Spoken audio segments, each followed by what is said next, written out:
The movie begins with Roy Miller, as he walks through Wichita Airport and notices that a flight to Boston is delayed. A woman named June Havens, who has a heavy carry-on bag, checks in and asks if she can get on an earlier flight. Roy, a man who's been watching June, accidentally bumps into her a few times during security. June, who is a skilled mechanic specializing in vintage cars, shows the security agent the special parts in her bag. These parts are for her sister's wedding gift, a '66 Pontiac GTO that she's restoring. Although June has a confirmed reservation, she's told at the gate that the flight is overbooked. Roy manages to get on the flight, and quietly tells her that sometimes things happen for a reason.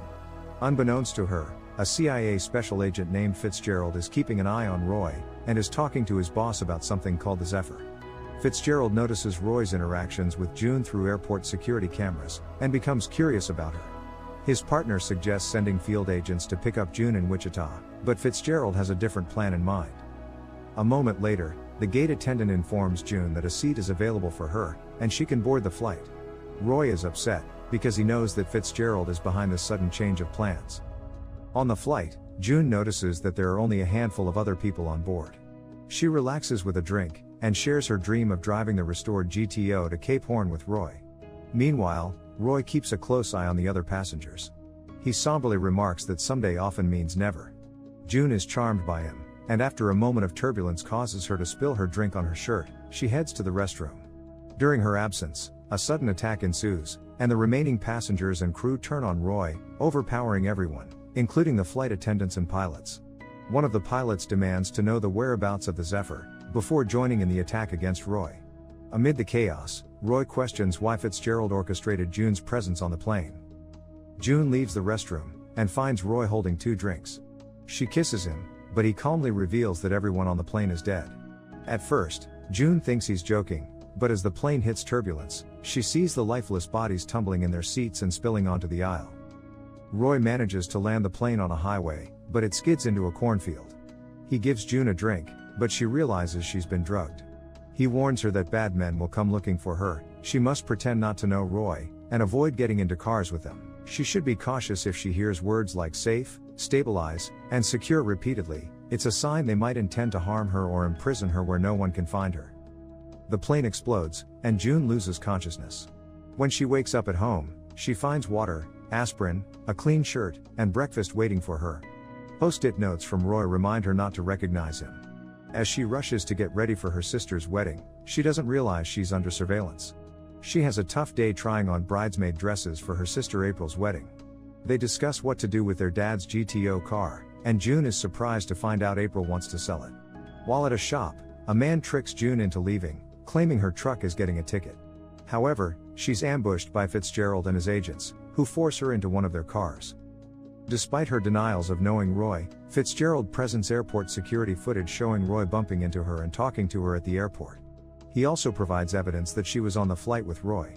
When she insists they didn't talk about any FBI agents, Fitzgerald brings up the name Simon Feck, which she has never heard before. He uses the very words Roy warned June about, taking her to a secure place until they contain Roy, somewhere safe. Suddenly, Roy appears, and in a thrilling sequence of shooting acrobatics and a high-speed car chase, he rescues June.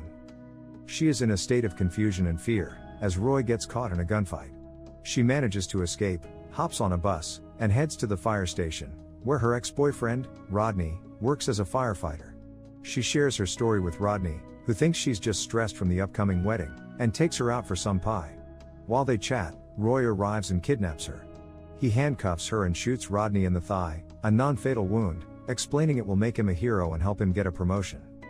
Roy reveals that security cameras in the pie shop recorded footage that will make it look like June is his hostage, which should clear her name with the local police. He also tells her he tried to warn her not to get on the plane. June protests angrily, saying she felt safer with the agents than she does with Roy now.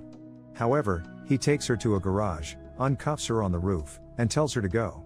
He says her life expectancy is much shorter without him. But he must ensure the safety of someone who trusts him more than she does. She has a change of heart, and agrees to go with him to pick up Simon Feck, an inventor who created the Zephyr, a perpetual energy battery. Roy explains that he was guarding Feck, and found out that Fitzgerald, the agent who took her, planned to kill Feck, steal the Zephyr, and frame Roy as a rogue agent. They arrive at Roy's safe house in New York City, but Feck is missing. He's left a hidden message among math equations, revealing he can be found on a train in Austria. He is in the Alps. Antonio Quintana, a Spanish arms dealer, sends men to ambush them. Roy drugs June again, and she drifts in and out of consciousness during their capture and escape from Antonio's men. Roy takes her to an off-the-grid island in the Azores, which he calls his home. Frustrated, she leaves him to explore the island, and discovers a message on his phone, showing a movement alert, and a satellite zooming in on a Boston address, with a man cleaning a '67 Grand Prix. While studying this, her sister calls. Accepting the call leads Antonio's group to the hideaway. June returns to Roy, smiling at first, but then she attempts to hit him. He evades her blows and shows her a self-defense move. They end up playfully wrestling in the sand, both laughing. However, their laughter is interrupted by the arrival of a remote drone sent by Antonio to kill them. They reach Roy's helicopter, but she is scared of flying, and doesn't want to be drugged again. So, he uses a Vulcan neck pinch to gently knock her out, and transports her to a train traveling through the Alps. June wakes up alone, and finds a message from Roy. She heads to the dining car for breakfast, where she encounters a man named Bernhardt, thinking he's Simon Feck. She chats with him, mentioning she's a friend of Roy's. It's only when she discovers Roy's message on her boot, that she realizes Feck is with Roy, and Bernhardt is someone else. She hurries to the train's galley, where Bernhardt corners her, and tries to harm her. Roy and Feck arrive just in time, and Roy fights Bernhardt. June attempts to help by hitting Bernhardt, but he catches her in a hold. Using the move she learned from Roy, she manages to break free, causing Bernhardt to get impaled on his own knife.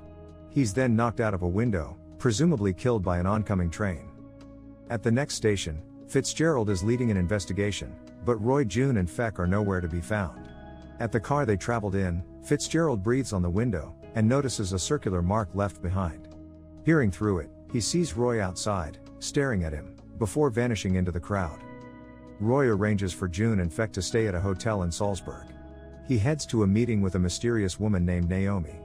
June, curious, follows him, and overhears him making a deal to sell the Zephyr to Antonio. The CIA picks up June, and she meets with Isabel George, the director of counterintelligence. George shows her slowed-down footage from the Wichita airport cameras, suggesting Roy used her as a mule to smuggle the Zephyr through airport security, hiding it with the bulky metal parts for her father's car. George confirms that Roy is a rogue agent, and provides June with a pen to signal them when she's with Roy and the Zephyr.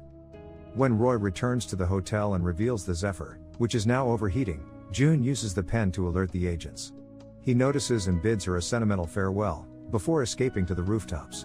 After a chase, Roy is shot, and he falls into a river. Fitzgerald realizes the Zephyr is missing. Director George assures June that they'll locate Roy's body, as he had the Zephyr with him. She's returned home in time to be at her sister's wedding. Elsewhere, Fitzgerald and his partner are driving through Germany with Feck, but they're headed in the wrong direction. Fitzgerald ruthlessly kills his partner, and contacts Antonio, arranging to meet him in Spain in 2 days with Feck. After the wedding, June is at her garage, disappointed that April wants to sell the GTO. While working there, she hears a song on the radio that Roy used as his ringtone.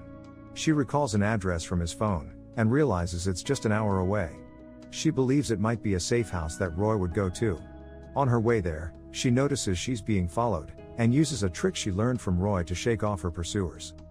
She reaches the house, and meets Molly and Frank, who turn out to be Roy's parents. She discovers that Roy's real name is Matthew Knight. They share that their son, a former Army sergeant and Eagle Scout, is believed to have died in a helicopter crash in Kuwait. Frank and Molly, who are incredibly wealthy, attribute their fortunes to winning lotteries and sweepstakes they can't recall entering. June leaves the Knights and contacts her voicemail, knowing her phone is bugged. She informs the eavesdroppers that she has the Zephyr, and wants to make a deal. However, she's captured by Antonio's men, and taken back to Seville, Spain, where she's drugged with truth serum. Antonio realizes she has a fake Zephyr, and June explains that Roy wanted her to follow him, leading the agents away, so she can reach in time for the wedding also, and she doesn't know where the real Zephyr is. Frustrated, Antonio orders her execution. Fitzgerald, having kidnapped Feck, arrives at Antonio's compound to make a deal. Roy, who has been tracking Feck using his phone, also arrives. They rescue June, and chase Fitzgerald and Feck on a motorcycle, dodging Antonio's men during the running of the Bulls Festival. In the midst of the pursuit, Antonio's attempt to shoot Roy results in his car being overturned, and trampled by bulls. Roy confronts Fitzgerald at a dock, trading the Zephyr for Feck, who pleads for his life. However, Fitzgerald shoots Feck anyways, and June witnesses the incident, as Fitzgerald escapes in a plane with the overheating Zephyr. Right after Feck explains it is unstable, the battery explodes, killing Fitzgerald. June realizes Roy took the gunshot meant for Feck, and sends Feck to get help. Roy wakes up in a Washington, D.C. hospital, and receives an apology from Director George, who reveals she had been deceived by Fitzgerald, the real rogue agent in the agency. He inquires about June, and is informed that she's back home and moved on. The director explains that they'll transfer him to a secure facility for his safety, echoing the words he had warned June about. However, as they leave, a nurse enters to administer medication to Roy, who realizes he's been drugged. He then sees that the nurse is June. She discreetly helps Roy escape from the hospital, and they drive off in the rebuilt 66 GTO. Roy regains consciousness in the passenger seat of the car, on a Mexican beach, with June returning from a beachside shop. After asking about the day, she kisses him, and says it's someday. She informs him they're heading to Cape Horn, and he smiles. They drive away, traveling along a coastal road. Unexpectedly, the Knights receive 2 tickets to Cape Horn. Molly believes her husband mistakenly ordered them, but insists they won the tickets, and convinces Frank to go. Make sure to subscribe and turn on the notification so that you can watch more videos like this. Thank you for watching.